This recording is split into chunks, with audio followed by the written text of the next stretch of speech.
Hi everyone. ऐसा बहुत बार होता है कि हमारा ट्रेड लगा है और काफ़ी अच्छा प्रॉफिट दिख रहा है, लेकिन हमें लग रहा है कि मार्केट और ऊपर जाने वाला है हमारे स्टडीज़ के हिसाब से और हमने और होल्ड करना चाहिए इसको। लेकिन फिर भी ऐसा भी सेकंड थॉट ये आता है कि नहीं, प्रॉफिट है। ऐसा ना हो जाए कि ग्रीडीनेस के चक्कर में, लालच के चक्कर में जो प्रॉफिट हुआ है वो भी हम मिस कर दें या लॉस कर दें, है ना। तो ऐसे कुछ स्ट्रैटेजीज़ होते हैं जिसकी वजह से हमें पता चलता है कि हमने प्रॉफिट बुक करना है या होल्ड करना है, या फिर आज कॉल बढ़ेगा या पुट बढ़ेगा, कल गैप डाउन ओपनिंग रहेगा या गैप अप ओपनिंग रहेगा। तो स्टेप बाय स्टेप हम सारे स्ट्रैटेजीज़ के बारे में समझेंगे जिनकी वजह से हमें प्रॉफिट कहाँ पे बुक करना है ये भी पता चलता है। तो उन्हीं में से एक स्ट्रैटेजी है कैंडल पैटर्न स्टिक, जो हमने लास्ट टाइम भी देखा था। आज हम बाकी के बुलिश कैंडल के बारे में डिस्कस करेंगे, क्योंकि ये सिर्फ ग्रीन एंड रेड कलर के कैंडल नहीं होते हैं, ये हमें बहुत कुछ बता के जाता है अगर हम उसको ऑब्ज़र्व करेंगे तो। ठीक है, तो अगर आप देखो कैंडल पैटर्न स्टिक के नाम आपको बहुत अच्छे से याद रखने की ज़रूरत नहीं है, आपको सिर्फ उसको समझने की ज़रूरत है कि क्यों कैंडल ऐसे बना, ठीक है, या क्यों इतना बड़ा वीक बना। ये जो फर्स्ट कैंडल आपको दिख रहा होगा ये मारुबोजू कैंडल है, जिसका बॉडी बहुत बड़ा होता है और वीक नाम के लिए रहेगा या नहीं भी रहेगा।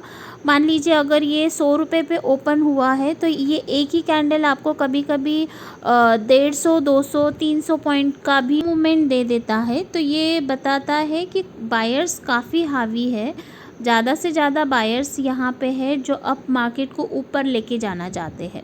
ठीक है, और सेकंड कैंडल जो है ये नीचे से ऊपर जाके क्लोज हुआ है, मतलब नीचे तो वो आया लेकिन बायर्स ने उसको पुश किया और वो ऊपर लेके गए और ऊपर जाके क्लोज किया। मतलब यहाँ पे भी बायर्स जो है वो हावी है, बायर्स कंट्रोल कर रहे हैं मार्केट को।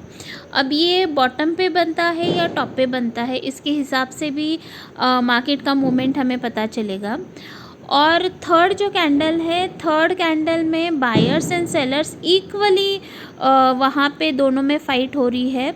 दोनों भी उसको अप एंड डाउन लेके जाने के लिए दोनों में इक्वल फ़ाइट हो रहा है।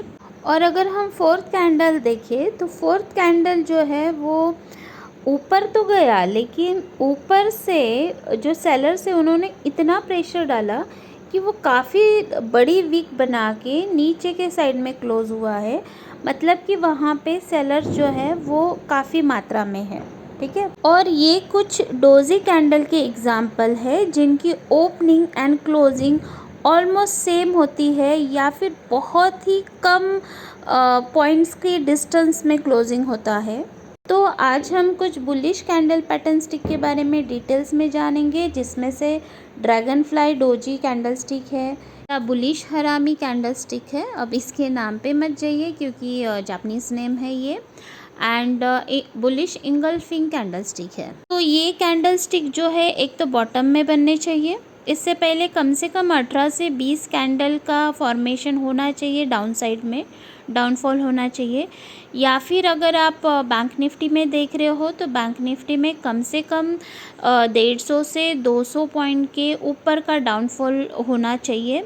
और अगर आप निफ्टी 50 में देख रहे हो तो कम से कम 80 टू 100 पॉइंट्स का जो है डाउनफॉल होना चाहिए। उसके बाद अगर ये कैंडल स्टिक बनता है तो आपको काफ़ी अच्छा रिजल्ट दे के जाएगा। हम बॉटम में तो इस कैंडल स्टिक को फॉलो करते हैं, लेकिन जो मेरा ऑब्जर्वेशन है, ऐसे कोई रूल नहीं है, बट जो मैंने देखा हुआ है उसके हिसाब से जब ये टॉप पे भी होता है, एक अपर रेजिस्टेंस पे होता है और रेजिस्टेंस पे काफ़ी टाइम तक कंसोलिडेट करके काफ़ी टाइम बिताने के बाद भी जब इस टाइप का कैंडल स्टिक बनता है, बुलिश कैंडल स्टिक बनता है, तो वहाँ पे भी वो आपको ये इंडिकेट करता है कि ये जो अप ट्रेंड है ये और अप साइड में जाने वाला है।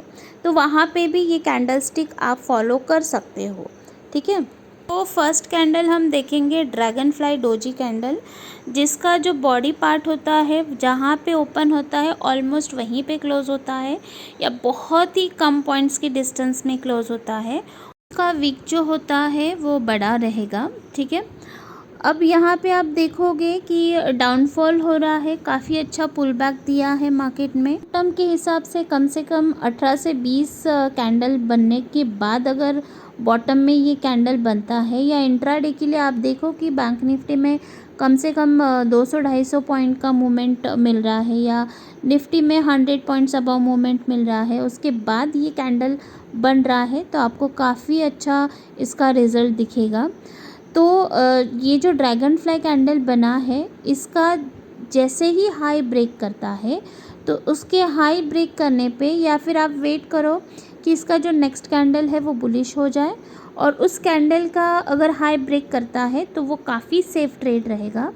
तो उसके हाई पे आप खरीदी करो, एंट्री लो। और ये जो डोजी कैंडल है, इसका जो लो है वो अनब्रेकेबल होना चाहिए, उसके बाद जो भी कैंडल बनेंगे, ठीक है। और ये ड्रैगन फ्लाई डोजी हो या कोई और भी डोजी यहाँ पे बनते हैं, तो सेम स्ट्रैटेजी आप यूज़ कर सकते हो एंट्री के लिए। और इसका एसएल जो रहेगा वो डोजी कैंडल के लो से 2-3 पॉइंट नीचे का आपने रखना है, ठीक है। और जब तक इसका लो ब्रेक नहीं होता है, तब तक आपने उस कॉल को होल्ड करना है। और अगर आपको अच्छा प्रॉफिट दिख रहा है तो आप एसएल ट्रेल करके उसको होल्ड करो। अब एसएल कैसे ट्रेल करना है उसके लिए भी हम एक वीडियो बनाएंगे आगे। और जब तक ये रेजिस्टेंस के आसपास नहीं जाता है, तब तक आप इसको कॉल को कंटिन्यू करो, या फिर आप देखो कि ऊपर जाने के बाद अगर वहाँ पे कोई सेलिंग कैंडल बन रहा है, शूटिंग स्टार है, या ग्रेवस्टोन डोजी है, या हैंगिंग मैन है, तो उन कैंडल के अगर वो लो को ब्रेक करता है नेक्स्ट कैंडल, तो और नेक्स्ट कैंडल का भी लो ब्रेक होता है, तो आप वहाँ पे जो भी आपका प्रॉफिट रहेगा उसे बुक करके निकल जाओ मार्केट से, ठीक है। और जब तक आपका एसएल हिट नहीं होता है, या जब तक आपको कोई सेलिंग का सिग्नल नहीं मिलता है, तब तक आप आपका एसएल ट्रेल करके उसको होल्ड करो कॉल को, ठीक है। अब अगर हम नेक्स्ट कैंडल देखें, तो नेक्स्ट कैंडल जो है वो है बुलिश हरामी कैंडल। अब जैसे मैंने कहा कि आपके नाम पे मत जाइए, वो जापानीज़ नेम है। तो अभी इसमें फर्स्ट जो कैंडल है वो बेरिश कैंडल होना चाहिए। नेक्स्ट जो कैंडल बनेगा वो बुलिश कैंडल बनना चाहिए, और बेरिश कैंडल का जो लो है वो अनब्रेकेबल होना चाहिए। और जो सेकंड कैंडल बनेगा बुलिश कैंडल, उसने कम से कम 50% जो है बेरिश कैंडल के बॉडी को कवर करना चाहिए। तो बुलिश कैंडल के बाद नेक्स्ट कैंडल भी बुलिश कैंडल ओपन होना चाहिए, ओके। और उसका जब हाई ब्रेक होगा तब उसके हाई पे हम एंट्री लेंगे, और जो बेरिश कैंडल है अनब्रेकेबल जिसका लो रहेगा, उसके लो से 1-2-3 पॉइंट के नीचे का हम एसएल रखेंगे, ठीक है। और जो प्रॉफिट है, जैसे हम डोजी कैंडल में प्रॉफिट के लिए स्ट्रैटेजी फॉलो करेंगे, सेम बाकी की कैंडल में भी रहेंगे। और नेक्स्ट कैंडल जो रहेगा वो रहेगा बुलिश इंगल्फिंग, ये भी काफ़ी अच्छा रिजल्ट देता है। तो इसमें फर्स्ट कैंडल जो रहेगा वो बेरिश रहेगा, और सेकंड कैंडल जो रहेगा वो बुलिश कैंडल रहेगा, और सेकंड कैंडल जो है वो बेरिश कैंडल को 100% कवर करना चाहिए। मतलब कि बुलिश कैंडल ने प्रीवियस बेरिश कैंडल को पूरी तरीके से इंगल्फ करना चाहिए। और जो सेकंड कैंडल रहेगा हमारा बुलिश कैंडल, उसका जो लो रहेगा वो अनब्रेकेबल होना चाहिए, और उसका नेक्स्ट कैंडल भी बुलिश कैंडल होना चाहिए। उसके नेक्स्ट कैंडल का जब वो हाई ब्रेक करेगा तो आपने वहाँ पे एंट्री लेना है, और आपका जो एसएल रहेगा वो रहेगा बुलिश कैंडल का जो लो रहेगा, अनब्रेकेबल जो लो रहेगा, उससे थोड़ा सा 2-3 पॉइंट नीचे का एसएल आपने रखना है।